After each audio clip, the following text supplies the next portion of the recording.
Noticias y protagonistas. Bien, comenzamos, inicio en esta mañana de la ciudad de Mar del Plata. La sensación térmica en este momento está en el orden de los 5 grados 3 décimos. 5 3 décimos, una niebla tremenda en la mañana de Mar del Plata. Vamos a tener, por lo menos así lo indican los partes meteorológicos, esta situación de niebla varios días más. En este momento hay una cuestión menos de la que preocuparse, que es el tema de si llegará el primer vuelo de la mañana o no llegará el primer vuelo de la mañana, porque en esta situación que estamos atravesando el gobierno ha liquidado la actividad aérea en la República Argentina. Son 7 las compañías aéreas que ya se retiraron del país. Esto es destrucción de empleo, destrucción de transportabilidad, destrucción de oportunidades en cuanto a cómo movernos en la República Argentina. En el día de mañana, 9 de julio, amén de esta movida que tiene toda la lectura de que va a ser realmente importante, este campo más ciudad, en donde partieron en el día de ayer los camiones llevando los equinos y hoy parten los gauchos salteños para unirse allí a este encuentro que estoy totalmente convencido va a tener un impacto enorme y hay convocatorias para movilizaciones en toda la República Argentina. Se siguen sucediendo acciones de carácter concreto que alejan al ciudadano a pie cada día más del gobierno, que lo alejan cada día más de una consideración positiva de un gobierno que tenía y logró en su inicio tener todas las herramientas necesarias para llevar adelante un ordenamiento de la economía argentina. Hay que insistir en un tema. Es cierto que el gobierno no tenía cómo prever que se iba a dar la situación de pandemia. No es menos cierto que el gobierno negó primero la situación, dijo Ginés González García, esto ocurre en China, no va a llegar acá, queda muy lejos, estoy preocupado por el Zika y el chikungunya. Dijo Alberto Fernández, esto no es un problema, se cura tomando una infusión a 90 grados. Bueno, de científico ninguna de las dos apreciaciones tenían nada. La primera dejó demostrado, como todo el resto de lo que ocurrió, que Ginés González García nunca ha sido otra cosa que un marchand de los negocios de la salud y no precisamente una eminencia sanitarista como se autovendió y lo citan o lo han citado tontamente durante años tantos periodistas y medios de comunicación. En las últimas horas las situaciones tienden a agudizarse con una actitud cada vez más represiva por parte del gobierno. Anoche, cuando llegó la formación de trenes argentinos a Mar del Plata, una formación que requiere de 6 horas de transporte para hacer 400 kilómetros, en un servicio que cada vez es más demandado. El pasaje lo cobran 500 pesos contra 3.000 que cuesta el transporte en ómnibus. Muchísima gente dice, esta es mi opción, bueno, me banco estas 6 horas. Hay que decir que el servicio es bueno y que quienes lo conocen y han viajado en Europa lo equiparan con la calidad de los trenes europeos. En realidad estas formaciones que ingresaron durante el pasado gobierno, pero en un proceso que se había iniciado con anterioridad, cuando Florencio Randazzo, ahora la pretendida tercera vía u opción electoral de este año, había tomado la batuta en el manejo de los ferrocarriles luego del siniestro doloso de Plaza 11, con todavía su saga dolorosa de cuestiones judiciales irresueltas y familias con el dolor a flor de piel. Anoche, al llegar la formación, Policía Federal controló documento de cada uno de los que arribaban en el tren, como si existiesen barreras interiores o hubiese alguna inhabilitación para circular en la República Argentina. Es realmente como una vara que todos los días se corre un poco en relación a nuestras libertades. Desafortunadamente, la gente después de 6 horas que llega cansada, que lo único que quiere hacer es irse a su casa, se encuentra con una situación en donde no hay ni siquiera un atisbo de rebeldía, un atisbo de decir, bueno, discúlpeme agente, sí, ¿qué tal? ¿Cómo le va? ¿Por qué está haciendo esto? ¿Quién le dio esta instrucción? Sumado esto a la acción policial represiva que está llevando adelante la directora de Migraciones, la señora Caninino, que hace operativos, los publicita en su cuenta de Twitter, llegan con personal, con camperas, con enormes identificaciones que dicen Migraciones, violan la ley porque Migraciones no está autorizada a actuar sobre los ciudadanos argentinos, no tiene poder de policía, los operativos no se justifican bajo ningún punto de vista, pero todo esto es parte de una visión política que quedó ayer muy reflejada en las palabras de Carlos Bianco, jefe de gabinete del gobierno de Kicillof, muchacho que verdaderamente no están bien de la cabeza. Este es todo un grupo que no está bien, estamos en manos de personas por lo menos con algún grado de psicopatía importante.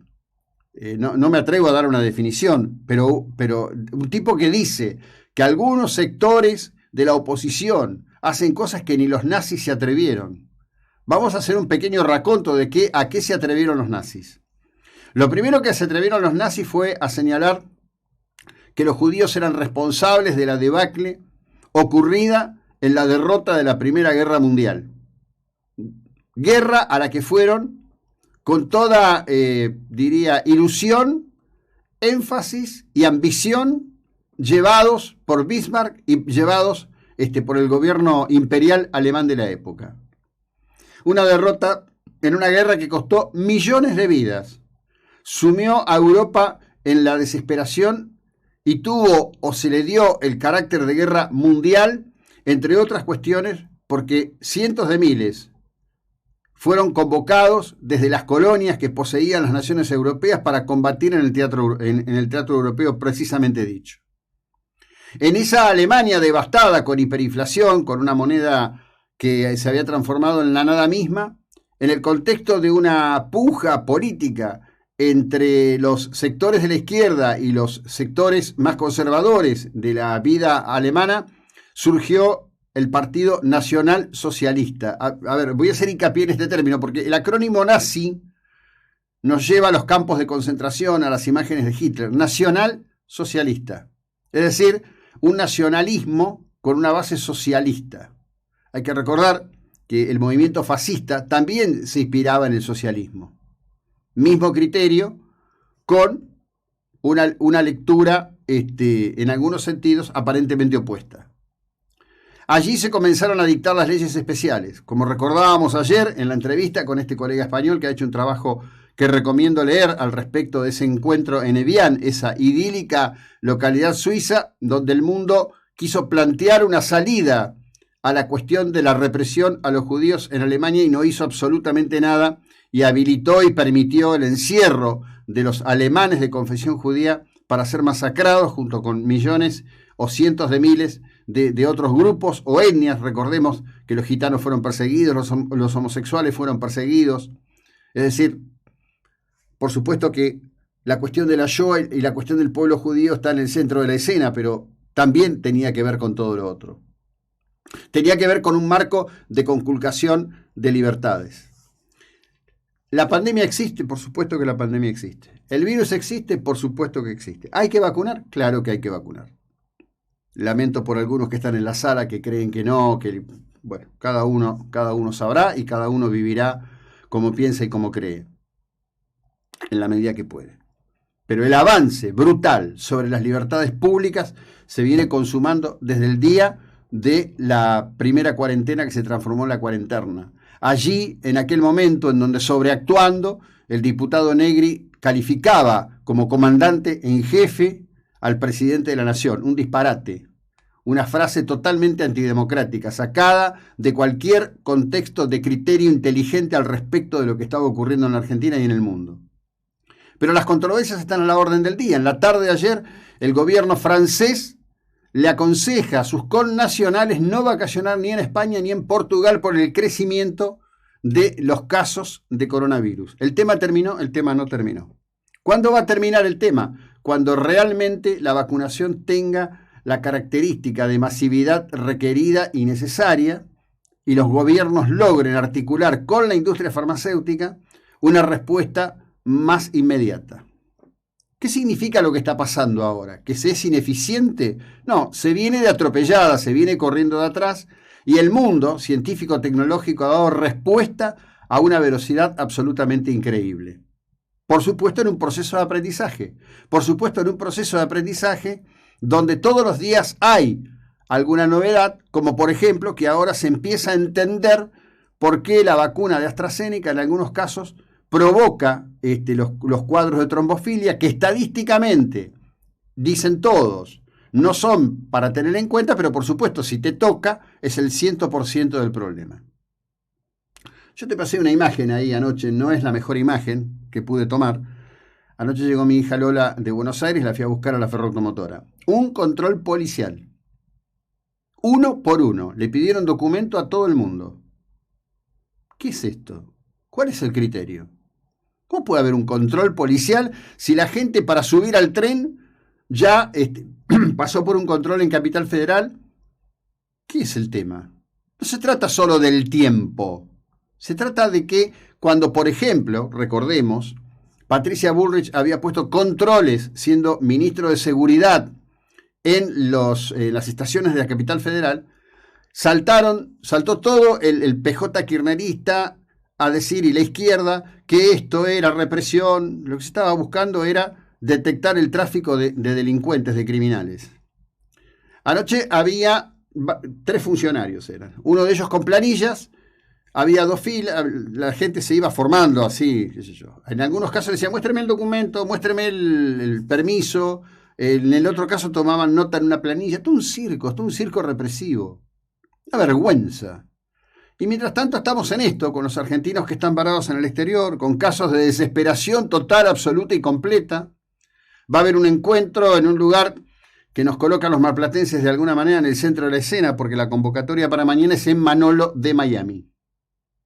Sí, mañana la convocatoria es en Manolo de Miami. Los argentinos que están allí se quieren hacer visibles, quieren expresar claramente qué es lo que está pasando. Con un gobierno que mira para el costado, que es terco, dice, no, la medida es sanitaria. Es mentira, la medida no es sanitaria, la medida es represiva. No hay ninguna cuestión sanitaria que avale esta medida. Ninguna cuestión sanitaria.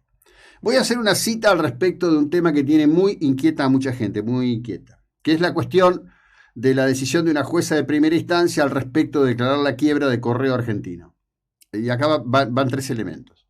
Gente que dice, no, como decretan la quiebra del Correo, ahora van a manejar las elecciones. Miren, la estructura del Correo está manejada por el Estado. No de ahora, sino desde que Néstor Kirchner le quitó la concesión a la empresa Correo Argentino. Primer tema. Segundo tema, al frente de una de las estructuras más importantes del Correo está una militante de la Cámpora. Este no es un dato nuevo, yo veo gente que lo sube en las redes como si fuera un descubrimiento, la verdad que esto tiene 2 años. Por supuesto que vamos hacia una elección que es la elección de nuestras vidas. Es una elección que va a marcar un antes y un después en la República Argentina. Ayer por primera vez me quedé un ratito escuchando al Dipi. El Dipi estuvo ayer en La Nación Más. Impecable el Dipi. Un sentido común.